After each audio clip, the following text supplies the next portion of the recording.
Hello मेरे प्यारे प्यारे स्टूडेंट्स, कैसे हो आप लोग और कैसी चल रही है आप लोग की तैयारी। आई होप कि आप सभी बहुत अच्छे होंगे और अपनी तैयारी भी बहुत ही अच्छे से कर रहे होंगे।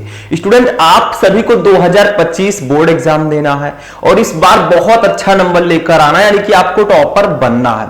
वैसे आज का जो ये क्लास है, ये क्लास 12 केमिस्ट्री का एक मोस्ट इंपॉर्टेंट क्लास होगा। देखिए, जब भी मैं आपको पढ़ाना स्टार्ट करता हूं, चाहे वो 2024 वाले स्टूडेंट रहे हो, चाहे आप लोग 2025 वाले स्टूडेंट हैं, तो मैं ऐसी एक क्लास देता हूं हर एक सब्जेक्ट का, जिसमें मैं सारे टॉपिक्स आपको बताता हूं कि आखिर पूरे केमिस्ट्री में जितने भी चैप्टर हैं, पूरे चैप्टर से वो कौन कौन से मोस्ट इंपॉर्टेंट टॉपिक हैं जिनको आपको बिल्कुल से पढ़ लेना है। मतलब ये टॉपिक बहुत ज्यादा इंपॉर्टेंट है, ठीक है।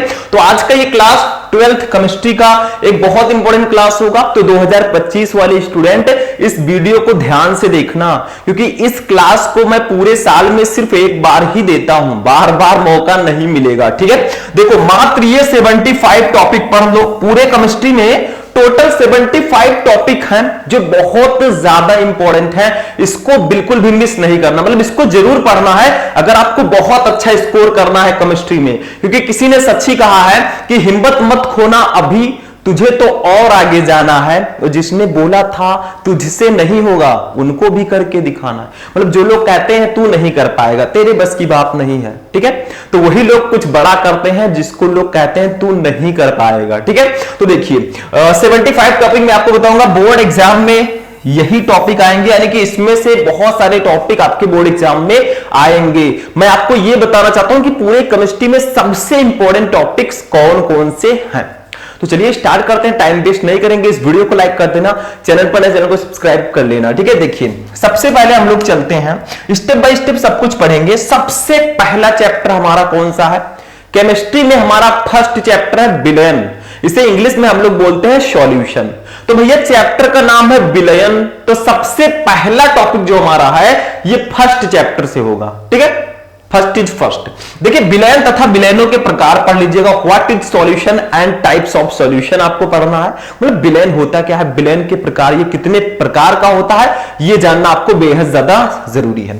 हेनरी का नियम मोस्ट इंपॉर्टेंट, वीवीआई इसको आप बोल सकते हैं, बहुत इंपॉर्टेंट है। हेनरी का नियम, स्थिर ताप पर किसी गैस की द्रव में विलयता उसके दाब के समानुपाती होती है। ये मैंने अभी आपको पढ़ाया था, सर्च कर लो यूट्यूब पे, हेनरी का नियम, शुभम लेक्चरर, आपको क्लास मिल जाएगा। कोई भी ऐसा टॉपिक नहीं है जो मैंने आपको ना पढ़ाया हो, ठीक है। और आगे आगे मैं इन सारे टॉपिक्स को पढ़ाते हुए चलूंगा। तीसरा टॉपिक है मोलरता, व्हाट इज मोलैरिटी, ठीक है। मोलरता टॉपिक भी काफी इंपॉर्टेंट है। उसके बाद है मोलरता, व्हाट इज मोलैलिटी, ये सब मैं आगे बताऊंगा। इन सबसे रिलेटेड न्यूमेरिकल्स आपके एग्जाम में आते हैं। मतलब जो विलयन चैप्टर है, इसमें क्या, पूरे केमिस्ट्री में क्या होता है, केमिस्ट्री के कितने पार्ट होते हैं। देखो, केमिस्ट्री में थ्योरी होता है, न्यूमेरिकल होता है, डेरिवेशन भी कहीं कहीं होते हैं, ठीक है, और रिएक्शंस होते हैं, यही सब तो होता है। तो फर्स्ट चैप्टर जो है ये न्यूमेरिकल्स इस चैप्टर से आते हैं, क्योंकि केमिस्ट्री में दो ही ऐसे चैप्टर हैं जिनसे न्यूमेरिकल आते हैं, एक विलयन और एक रासायनिक बलगत की। कभी कभी विद्युत रसायन से भी न्यूमेरिकल्स आते हैं, ठीक है। तो ये टॉपिक नंबर 4 है। अभी हम फर्स्ट चैप्टर में ही हैं। मेरे कहने का पर्पस है टॉपिक्स और भी हैं इस चैप्टर में, लेकिन जो टॉपिक्स मैं लेकर आया हूं ये वीवीआई है, बहुत इंपॉर्टेंट है, इनको बिल्कुल भी मिस नहीं करना आपको, ठीक है। आगे बढ़ते हैं स्टूडेंट, हमारा जो नेक्स्ट टॉपिक है टॉपिक नंबर 5, ठीक है। इस टॉपिक का नाम है मोल प्रभाज या मोल अंश, इसको इंग्लिश में बोलते हैं मोल फ्रैक्शन। ये टॉपिक भी काफी ज्यादा इंपॉर्टेंट है और इस टॉपिक से रिलेटेड न्यूमेरिकल्स आपके बोर्ड एग्जाम में आते हैं। जैसे अब हमने अभी देखा मोलरता, मोललता, ठीक है, वैसे ही मोल प्रभाज भी होता है। तो ये सारे टॉपिक टेंशन मत लेना, मैं आपको आगे आगे प्रोवाइड कराता रहूंगा, बस आप लोगों का प्यार मिलना चाहिए, ठीक है। आगे देखिए, इस चैप्टर में एक और नियम है राउल्ट का नियम। देखो, अभी हम फर्स्ट चैप्टर में ही हैं, जब सेकेंड चैप्टर आएगा मैं आपको बता दूंगा, ठीक है। तो राउल्ट का नियम, जैसे हेनरी का नियम इस चैप्टर में इंपॉर्टेंट है, वैसे ही राउल्ट का नियम भी काफी ज्यादा इंपॉर्टेंट है।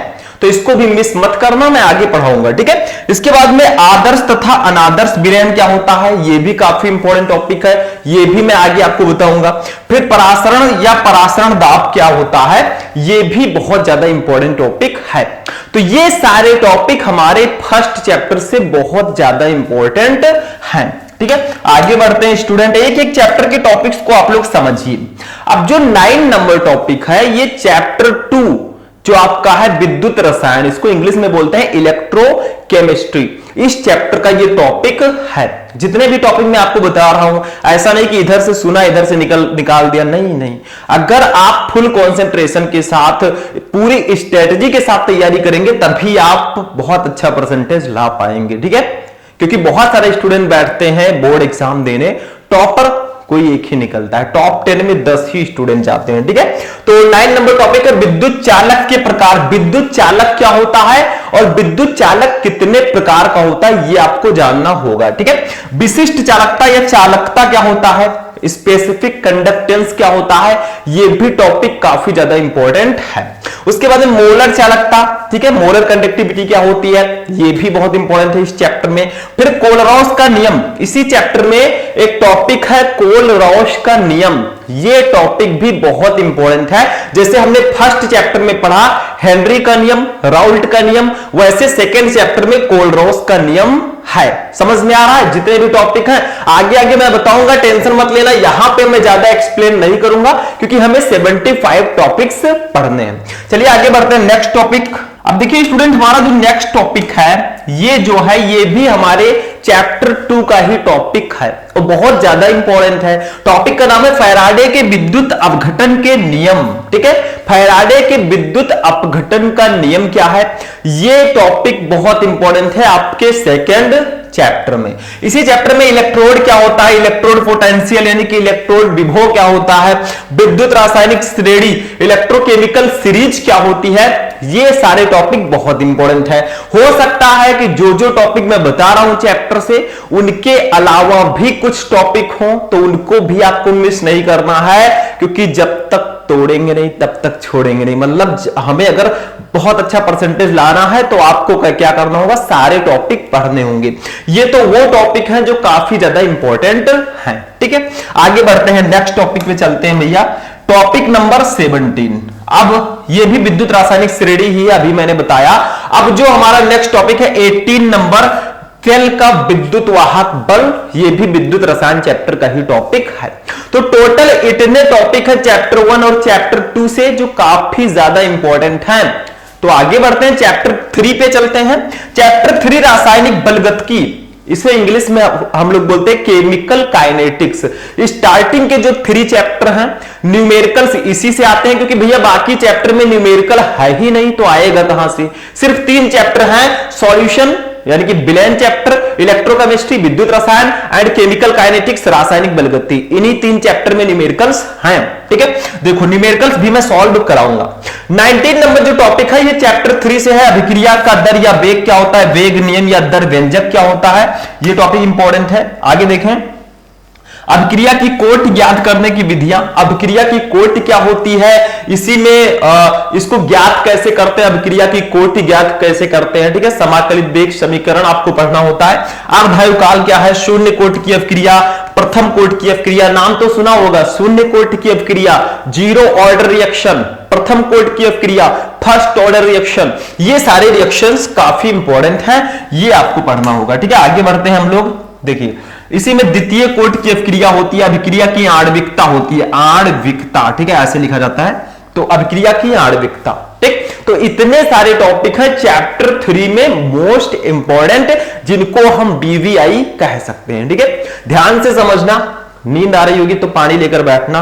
अगर समझ जाइए आप लोग पढ़ाई कर रहे हैं, आपका फुल कंसंट्रेशन बोर्ड पे होना चाहिए, फुल कंसंट्रेशन स्टडी पर होना चाहिए। जिसको नींद आती है समझ लो उसको ध्यान से पढ़ाई नहीं कर रहा है, सिर्फ एक फॉर्मेलिटी वो पूरा कर रहा है, ठीक है। आगे बढ़ते हैं, चैप्टर नंबर 4 हमारा आता है डी ब्लॉक के तत्व। देखो डी में ब्लॉक के तत्व, इसमें डी ब्लॉक के तत्व आपको पढ़ना है। संक्रमण तत्व क्या होता है, लैंथेनाइड और एक्टेनाइड्स क्या होते हैं, ये टॉपिक काफी ज्यादा इंपॉर्टेंट है चैप्टर नंबर 4 से, ठीक है।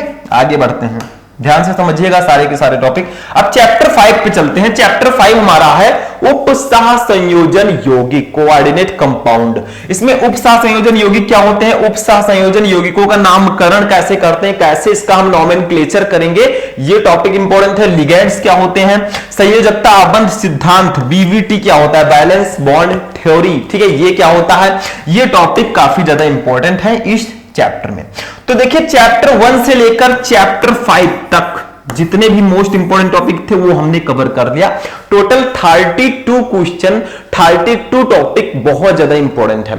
हमने इनऑर्गेनिक केमिस्ट्री को कंप्लीट कर लिया है। अब चलते हैं सेकेंड केमिस्ट्री पे, यानी कि चैप्टर नंबर 6 पे। ठीक है, देखो कुछ चैप्टर कम हुए थे, आपको पता होगा, जैसे हमारे ठोस अवस्था था, और भी चैप्टर थे कम हुए थे, पी ब्लॉक के तत्व भी नहीं है। देखो अब आते हैं चैप्टर 6 हैलो एल्केन तथा हैलो एरिन पे। इसमें हैलो एल्केन्स क्या होते हैं, हैलो एल्केनों का नामकरण कैसे करते हैं, और इस जो सेकेंड केमिस्ट्री है आपका कार्बनिक रसायन, इसमें नेम्ड रिएक्शंस होते हैं, जैसे वुड्स अपक्रिया, वुड्स फिटिंग अपक्रिया, कैनिजारो अपक्रिया, एल्डोल संघनन, ऐसे ऐसे कार्बेलेमीन अपक्रिया, बहुत सारी अपक्रियाएं हैं। ठीक है, उसको पढ़ना होगा। वुड्स अपक्रिया क्या होता है, SN1, इसको SN1 कर दीजिएगा। SN1 और SN2 अपक्रिया क्या होती है, ये नाभिक रागी प्रतिस्थापन अपक्रियाएं होती है। ये टॉपिक काफी इंपॉर्टेंट है। ठीक है, आगे बढ़ते हैं 37। देखो अब हाइलोएरिन आपका है, हाइलोएरिन क्या है, हाइलोएरिन का नामकरण क्लोरोबेंजीन, क्लोरोफॉर्म, ये क्लोरोफॉर्म जो आपका होता है CHCl3 ट्राइक्लोरोमेथेन भी इसको बोलते हैं। ठीक है, क्लोरोबेंजीन आपका होता है। तो ये सारे टॉपिक्स काफी ज्यादा इंपॉर्टेंट हैं। क्लोरोबेंजीन का फॉर्मूला C6H5Cl होता है। ठीक है, तो ये सारी चीजें मैं आगे आपको बताऊंगा, टेंशन नॉट। ठीक है, आगे बढ़ते हैं, नेक्स्ट टॉपिक पे चलते हैं। 40 टॉपिक हमने देख लिया। 41 टॉपिक जो हमारा है, ये क्लोरोफ्लोरोकार्बन क्या होते हैं, ये भी चैप्टर 6 हाइलोएल्केन तथा हाइलोएरिन के टॉपिक्स हैं। अब आते हैं चैप्टर 7। चैप्टर का नाम है एल्कोहल, फिनॉल एवं ईथर। एल्कोहल्स क्या होते हैं, मैंने कहा था फंक्शनल ग्रुप जिसमें OH होता है, एल्कोहल होता है। ठीक है, उसके बाद में एल्कोहल का नामकरण कैसे करते हैं, ठीक है, अल्कोहल का नोमेनक्लेचर, अल्कोहल का वर्गीकरण कैसे करते हैं, क्लासिफिकेशंस ऑफ अल्कोहल्स। ठीक है, आगे बढ़ते हैं। ये सारे टॉपिक मैं आगे पढ़ाऊंगा स्टेप बाय स्टेप। आज के इस क्लास का मेरा पर्पस है कि आप ये जान सकें कि कौन कौन से टॉपिक बहुत ज्यादा इंपॉर्टेंट है। ठीक है, उसको बताना मेरा इस क्लास का पर्पस है। 45 नंबर, प्राथमिक द्वितीयक एवं तृतीयक अल्कोहलों में विभेद कैसे करेंगे। देखो जैसे ल्यूकास परीक्षण होता है, ल्यूकास टेस्ट, उसके द्वारा भी हम primary, secondary and tertiary alcohols में डिफरेंस बता सकते हैं, यानी कि विभेद कर सकते हैं। ठीक, तो ये आपको पढ़ना होता है। ल्यूकास परीक्षण इसी में होता है, वो पढ़ लेना जरूर से। एथिल अल्कोहल या एथेनॉल क्या होता है, C2H5OH, ये क्या होता है, इसको बनाते कैसे हैं, भौतिक रासायनिक गुण उपयोग कहां, ये सब पढ़ना होगा। फिनॉल्स क्या होते हैं, देखो C6H5OH, ये फिनॉल है, या ऐसे भी हम लोग बना सकते हैं। देखो ये है आपका OH, ठीक है, ऊपर OH रहेगा, तो ये फिनॉल्स होते हैं। ठीक, फिनॉल का वर्गीकरण कैसे करते हैं, ये टॉपिक भी काफी इंपॉर्टेंट है। आगे बढ़ेंगे हम लोग, नेक्स्ट टॉपिक पे चलेंगे। देखिए नेक्स्ट टॉपिक हमारा जो है, ये है फिनॉल के निर्माण की विधियां, फिनॉल को बनाएंगे कैसे, ये भी इंपॉर्टेंट है। देखो चैप्टर का नाम है एल्कोहल, फिनॉल एवं ईथर, तो हमें तीनों को पढ़ना होगा, एल्कोहल्स को पढ़ना होगा, फिनॉल्स को पढ़ना होगा एंड ईथर्स को पढ़ना होगा। ठीक है, आगे बढ़ते हैं। ईथर तथा ईथरो का नामकरण, ईथरो का नामकरण, ठीक है, ये वर्गीकरण है। ईथर के निर्माण की विधियां, ठीक, इसी में कुछ और टॉपिक हैं ईथर्स में, जैसे देखो डाई एथिल ईथर बनाने की विधि जो आपने पढ़ा होगा, C2H5OC2H5, ये डाई एथिल ईथर है। देखो 2 एथिल है। ठीक है, उसके बाद में हमारा चैप्टर नंबर 7 आता है। ठीक है, सॉरी चैप्टर नंबर 8 है शायद, ये कौन सा चैप्टर है, चैप्टर नंबर 8। इस चैप्टर का नाम है एल्डिहाइड, कीटोन एवं कार्बोक्सिलिक अम्ल। जैसे हमने अल्कोहल, फिनॉल एवं ईथर पढ़ा, तो उसमें हमने अल्कोहल के बारे में जाना, फिनॉल के बारे में जाना और ईथर के बारे में जाना। ऐसे इस चैप्टर का नाम है एल्डिहाइड, कीटोन और कार्बोक्सिलिक अम्ल। तो इसमें पहले हम एल्डिहाइड के बारे में जानेंगे, फिर कीटोन्स के बारे में जानेंगे, फिर कार्बोक्सिलिक एसिड के बारे में जानेंगे। तो देखो एल्डिहाइड एवं कीटोन का नामकरण, कार्बोक्सिलिक अम्ल, ये आपको पढ़ना है। और भी टॉपिक्स हैं, आगे हम डिस्कस करेंगे। कार्बोक्सिलिक अम्लों का वर्गीकरण, कार्बोक्सिलिक अम्ल का नामकरण कैसे, देखो कार्बोक्सिलिक अम्ल का फंक्शनल ग्रुप होता है COOH, ठीक है, एल्डिहाइड का होता है CHO, ठीक है, कीटोन, ठीक है। तो ये आपका हो गया, समझ में आया। तो इसी में शायद स्मिट अपक्रिया भी है। तो इतने टॉपिक्स आपको एल्डिहाइड, कीटोन एवं कार्बोक्सिलिक एसिड्स में पढ़ने हैं। अब देखिए कुछ चीजें मैं आपको यहां पे बता दूं, शायद टॉपिक का नाम नहीं लिखा है। एल्डिहाइड आपने पढ़ा, एल्डिहाइड क्या होता है, इसका नामकरण कैसे करते हैं, इसका वर्गीकरण कैसे करते हैं, इसको बनाते कैसे, इसका यूज कहां होता है, इतनी चीजें पढ़नी होती हैं। कीटोन, एल्डिहाइड कीटोन, कीटोन्स क्या होते हैं, इसका नामकरण कैसे करते हैं, वर्गीकरण कैसे करते हैं, बनाते कैसे हैं, ये पढ़ना है। कार्बोक्सिलिक एसिड का नामकरण, वर्गीकरण, यही सब पढ़ना होता है, ठीक है। कार्बोक्सिलिक अम्ल में एसिटिक अम्ल भी आपको पढ़ना है, जो मैंने शायद यहां पे नहीं लिखा है, तो वो सारी चीजें आप पढ़िएगा। आते हैं चैप्टर नंबर किस चैप्टर पे, हमारा 6 हो गया, 7 हो गया और 8 हो गया। अब 9 नंबर चैप्टर एमीन। देखो इसमें नाइट्रो यौगिक, मतलब एमीन चैप्टर का नाम है, तो नाइट्रो यौगिक के बारे में आपको पढ़ना होगा, ठीक है, काफी इंपॉर्टेंट है ये।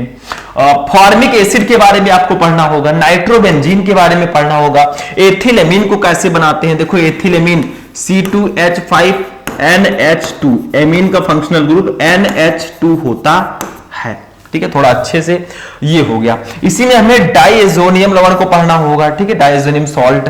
तो ये टॉपिक्स आपको चैप्टर नंबर जो आपका 9 है, एमीन चैप्टर है, उससे ये टॉपिक्स पढ़ने होंगे। आगे देखते हैं, उसी चैप्टर का टॉपिक है कोई दूसरा है।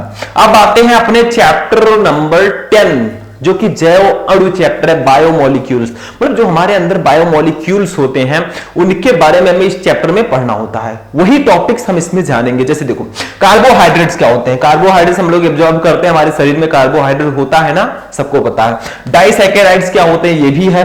पॉलीसैकेराइड, सेलुलोज, ठीक, ये सारी चीजें आपको पढ़नी है इस चैप्टर में, काफी इंपॉर्टेंट है। एमिनो अम्ल क्या होते हैं, प्रोटीन क्या होते हैं। देखिए बहुत सारी चीजें हैं जो हम लोग खाते हैं जिससे हमें प्रोटीन मिलता है, ठीक है, जैसे दाल हो गया, कुछ भी ले लीजिए, चना हो गया, सब में प्रोटीन लगभग होता है। डीएनए तथा आरएनए, डीएनए इसका फुल फॉर्म क्या होगा, deoxyribonucleic acid, RNA ribose nucleic acid, ठीक है। तो ये क्या होता है, हमारे अंदर ये पाया जाता है, डीएनए का आनुवंशिक पदार्थ है, सबके अंदर ये पाया जाता है। तो वही बायोमोलिक्यूल का मतलब जैव अणु जो हम सभी के अंदर मिलते हैं, ठीक है। एंजाइम्स क्या होते हैं, एंजाइम्स के बारे में आपको पढ़ना होगा, ये भी टॉपिक काफी इंपॉर्टेंट है, ठीक है। विटामिन क्या होते हैं, विटामिन, जैसे हमें विटामिन की कमी हो जाए, विटामिन ए की कमी हो गई, रतौंधी हो गया, ठीक है, आंखों में प्रॉब्लम होगा, ठीक है, तो ये सब विटामिन के बारे में पढ़ना होगा। डीएनए फिंगरप्रिंटिंग्स क्या होते हैं, इसके बारे में पढ़ना होता है। तो ये टोटल 75 टॉपिक्स थे। टोटल आपकी केमिस्ट्री में जो चैप्टर 1 से लेकर चैप्टर 10 तक जितने भी टॉपिक हैं, लगभग 75 टॉपिक हैं जो वीवीआई की कैटेगरी में आते हैं, I mean very very important की कैटेगरी में। हो सकता है कि और भी टॉपिक्स हो, ऐसा मैं नहीं कहूंगा कि और टॉपिक नहीं है टॉपिक, तो उसको भी आप लोग पढ़ लीजिएगा, ठीक है। तो ये था क्लास केमिस्ट्री का, और ये क्लास कोई नॉर्मल क्लास नहीं है, मैंने पहले ही बताया, क्लास बहुत इंपॉर्टेंट है। टॉपिक जो मैंने बताया वो भी बहुत इंपॉर्टेंट है, तो इनको बिल्कुल भी आप लोग मिस मत करना, ठीक है। तो चलिए फिर मिलते हैं हम लोग नेक्स्ट वीडियो में। आप लोग बहुत अच्छे से इसको नोट कर लिए होंगे। पीडीएफ चाहिए तो कमेंट में पीडीएफ लिख देना, हो सकता है मैं प्रोवाइड करा दूं। तो आज का क्लास यहीं पर फिनिश होगा, फिर मिलेंगे नेक्स्ट वीडियो में नेक्स्ट टॉपिक के साथ। तब तक के लिए जय हिंद।